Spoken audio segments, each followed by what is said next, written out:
আসসালামু আলাইকুম।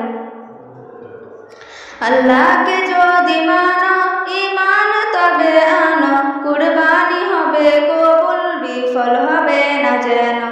আল্লাহকে যদি মানো, ঈমান তবে আনো, কুরবানি হবে কবুল, বিফল হবে না যেন। কুরবানি কুরবানি কুরবানি মুবারক, কুরবানি কুরবানি কুরবানি মুবারক, কুরবানি কুরবানি কুরবানি মুবারক, কুরবানি কুরবানি কুরবানি মুবারক। শুধু খরচের টাকায় যদি পশু কেনা হয়, শুধু পশু জবাই হয়,